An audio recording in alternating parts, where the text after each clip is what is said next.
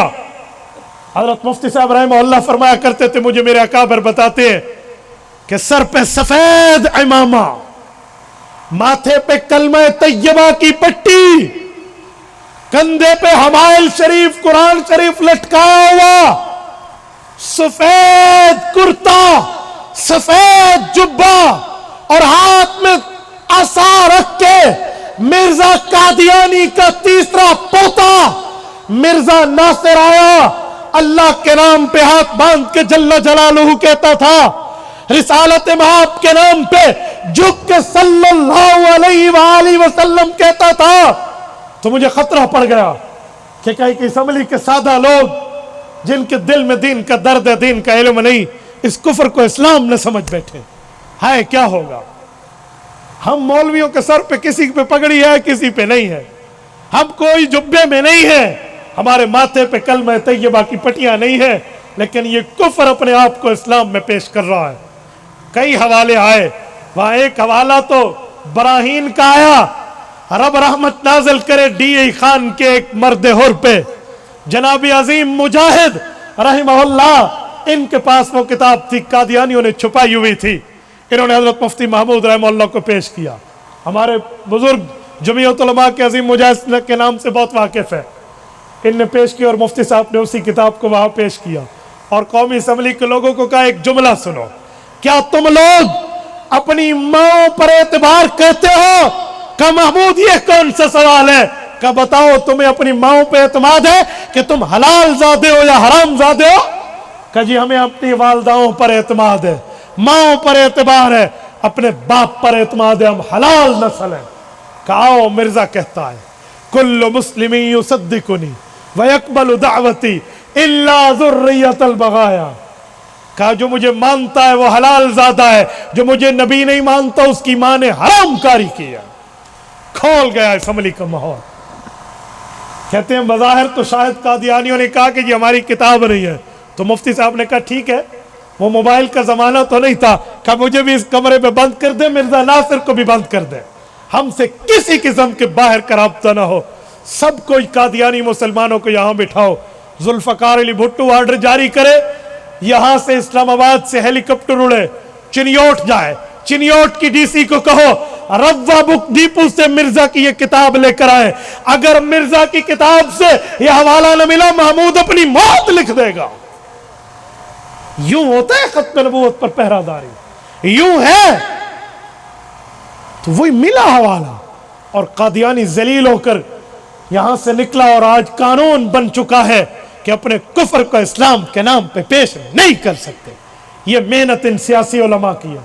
جب قادیانی نکلا تو اس نے ایک بیانیہ بنایا, سنو, نیریٹو بنایا, ایک موقف رکھا کہ ڈیوائیڈ اینڈ رول, تقسیم کرو اور اپنا الو سیدھا کرو. کہا وہ کیسے؟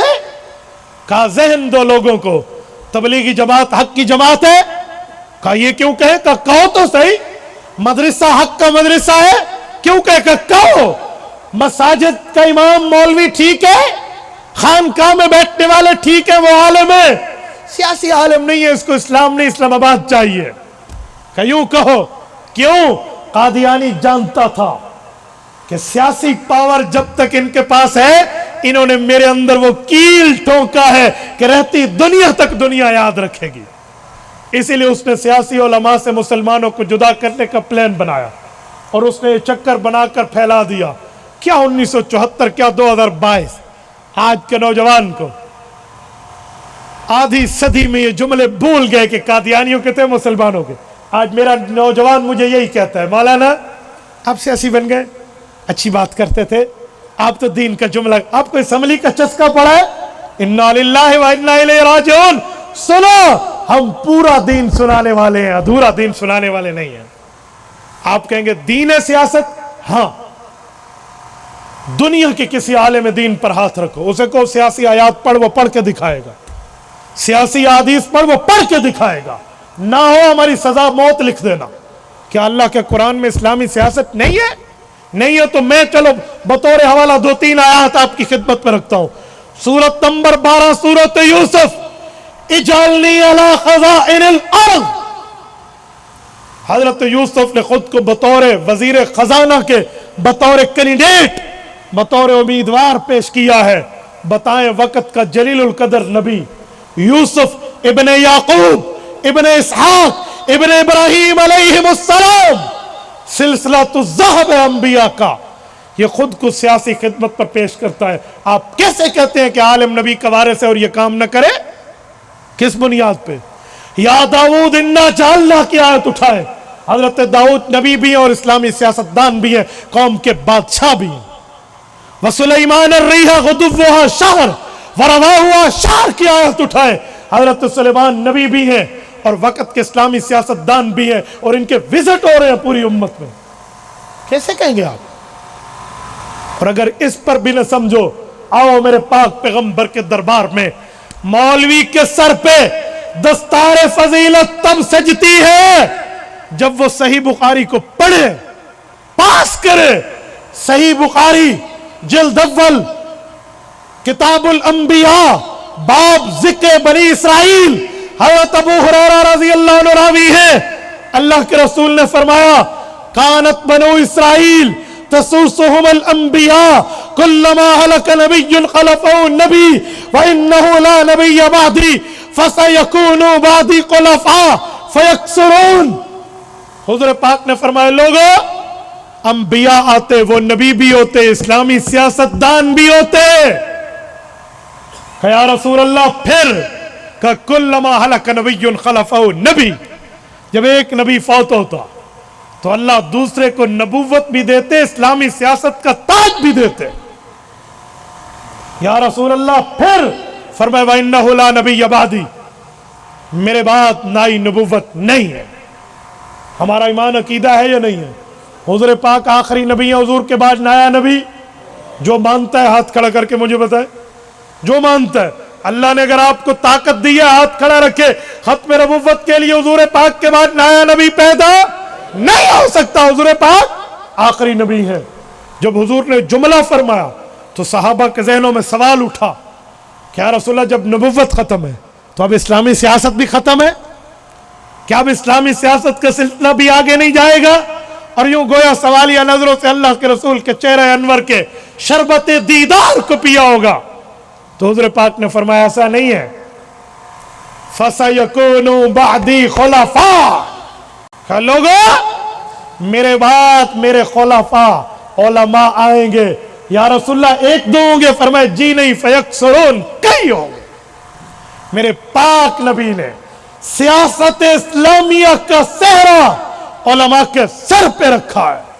جیسے مولوی مسجد کے مصلی میں نبی کا وارث, جیسے خطیب منبر خطابت پہ نبی کا وارث, جیسے مدرس مسند تدریس پہ نبی کا وارث, جیسے مبلغ دعوت و تبلیغ میں نبی کا وارث, جیسے صوفی پیر طریقت شیخ طریقت خانقاہ و تصوف و تزکیہ میں نبی کا وارث, ویسے اسلامی سیاستدان سیاست اسلامیہ میں نبی کا وارث.